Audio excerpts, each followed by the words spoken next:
दोस्तों, भगवान कृष्ण कहते हैं कि प्रकृति का ये नियम है, जिसका जन्म हुआ है उसकी मृत्यु भी निश्चित है। मृत्यु एक ऐसा सत्य है जिसको कभी नकारा नहीं जा सकता। मृत्यु के आने पर मनुष्य को अपने शरीर का त्याग अवश्य ही करना पड़ता है। श्री कृष्ण कहते हैं कि आत्मा का इस संसार में कुछ भी अपना नहीं है। आत्मा अमर है, उसका कभी अंत नहीं होता। वो अपने कर्मों के अनुसार बार बार जन्म लेती है। मनुष्य का शरीर भी उसका अपना नहीं है, वो उसे कुछ ही समय के लिए ईश्वर द्वारा प्राप्त हुआ है, जो एक न एक दिन पंच तत्व में विलीन हो जाएगा। किंतु फिर भी मनुष्य इस संसार में जन्म लेकर कई प्रकार की भौतिक वस्तुओं की मोह में पड़ जाता है। मृत्यु के बाद भी उसका उन वस्तुओं के प्रति मोह छूट नहीं पाता। आगे भगवान कृष्ण कहते हैं, जब तक मनुष्य सांसारिक वस्तुओं के मोह का त्याग करके संपूर्ण रूप से ईश्वर को अपना नहीं लेता है, तब तक वो अलग अलग योनियों में जन्म लेकर पृथ्वी लोक पर ही भटकता रहता है।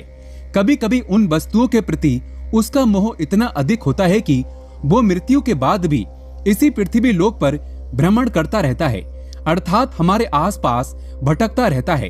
कई बार हम लोग अपने मृतक परिजनों की वस्तुओं को उनकी याद में अपने पास रख लेते हैं या उनकी वस्तुओं का उपयोग भी करने लगते हैं।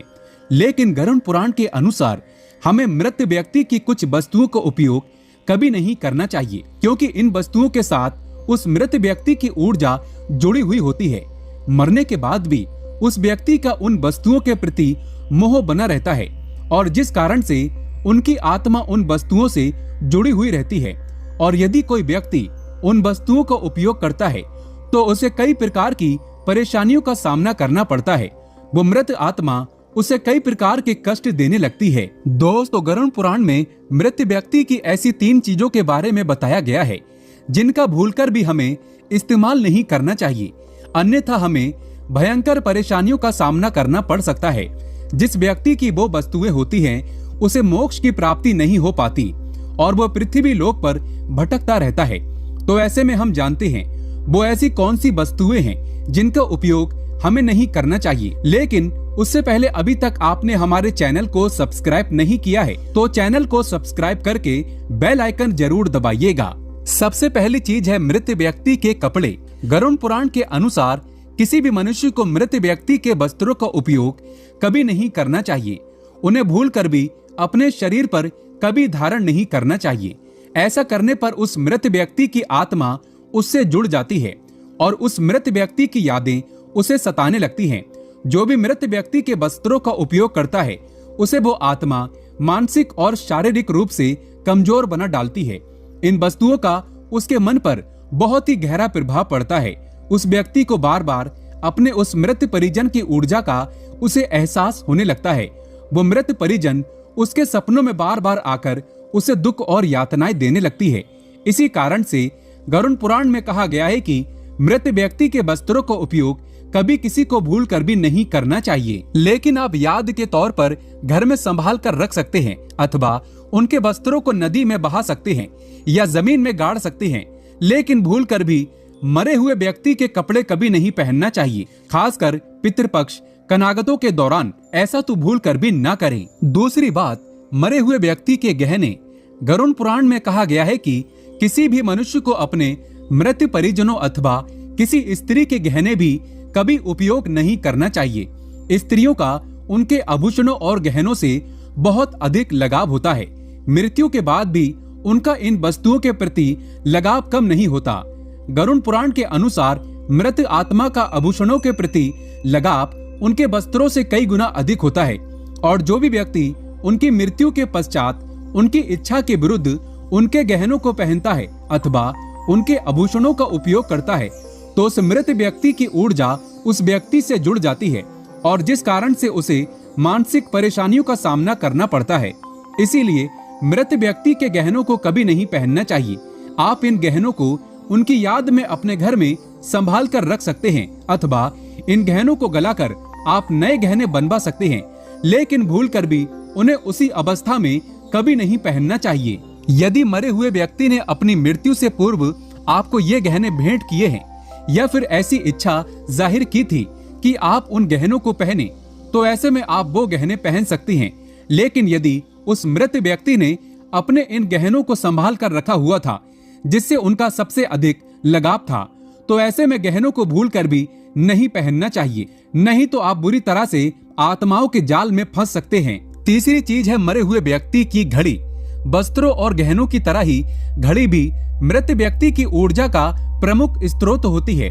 ज्योतिष शास्त्र के अनुसार मृत व्यक्ति की घड़ी भी कभी नहीं पहनना चाहिए, क्योंकि घड़ी उस व्यक्ति के जीवन से जुड़ी हुई होती है और उसके समय का निर्धारण करती है, उसके जीवन के अच्छे और बुरे समय का लेखा जोखा रखती है।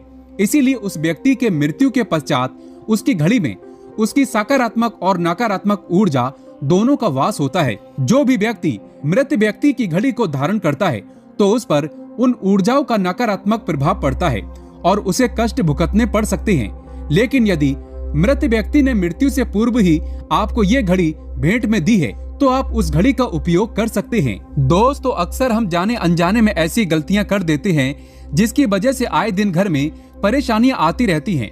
बात बात पर घर में झगड़े होते रहते हैं, यहाँ तक कि अकाल मृत्यु भी हो जाती है तथा पति पत्नी में आए दिन झगड़े भी होते रहते हैं और धन कमाने के बावजूद भी गरीबी का सामना करना पड़ता है। इसीलिए घर में ये बड़ी गलतियां कभी नहीं करना चाहिए, जो कि बर्बादी का मुख्य कारण बताया गया है। तो आइए जानते हैं 5 बड़ी गलतियां। नंबर 1, दरवाजे के सामने ना हो बिस्तर। जिस कमरे में अगर आप सोते हैं ठीक उसके सामने बिस्तर नहीं होना चाहिए। कहते हैं अगर दरवाजे के सामने पलंग लगा हो तो इससे वास्तु दोष उत्पन्न होता है, और अगर आपने ऐसा किया है तो घर में आर्थिक समस्याएं, मानसिक तनाव और शरीर में रोग होने की आशंका बनी रहती है। और वहीं दरवाजे की तरफ पैर करके नहीं सोना चाहिए, क्योंकि मुख्य द्वार पर माता लक्ष्मी के आने का प्रवेश द्वार होता है। पलंग के नीचे झाड़ू नहीं रखना चाहिए, इससे तेजी से धन का नाश होता है। इससे झाड़ू पैरों में आ जाती है। नंबर 2, भूल कर भी शयन कक्ष में शीशा ना रखें। वास्तु शास्त्र के अनुसार जहां पर आपका बिस्तर है ठीक उसके सामने आईना या फिर ड्रेसिंग टेबल नहीं होना चाहिए।